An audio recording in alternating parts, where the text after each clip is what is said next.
en sciences humaines et à plus forte raison dans le champ de l'éducation, la notion d'étonnement nous donne spontanément à penser parce qu'on la lie intuitivement à la vie intellectuelle des individus et aux formes d'innovation qui lui sont corrélées. L'étonnement se situe à la fois au cœur et au commencement du processus de construction de l'expérience du sujet, et ce, tout au long de la vie. On s'étonne tout à coup de quelque chose de nouveau, d'inattendu, ou de quelque chose de très ancien, mais qu'aujourd'hui, nous percevons comme nouveau ou n'allant plus de soi. À cette occasion, nous produisons de nouvelles interprétations du monde.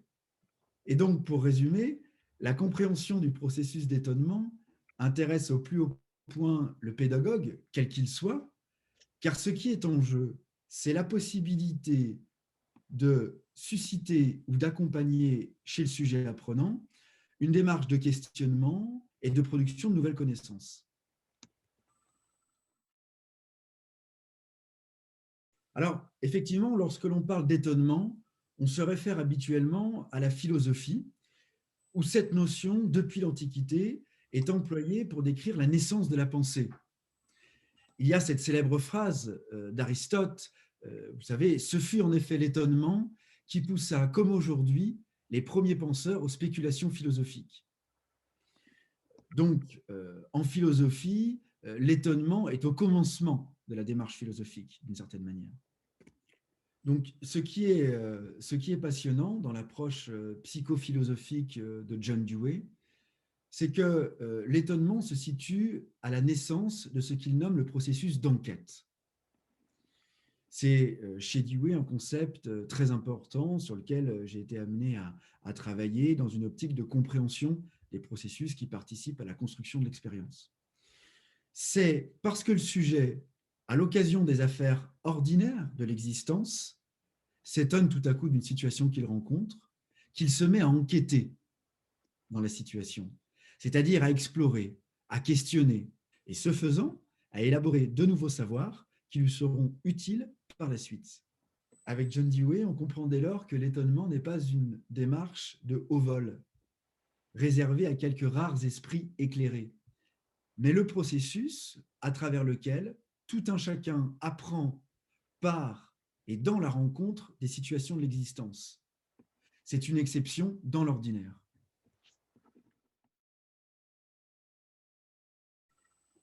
En partant de ce constat, la question est de savoir non seulement comment il est possible de repérer, d'identifier et de mieux comprendre un tel processus générateur de réflexivité, quel étonnement, mais également comment il est possible de susciter et d'encourager celui-ci.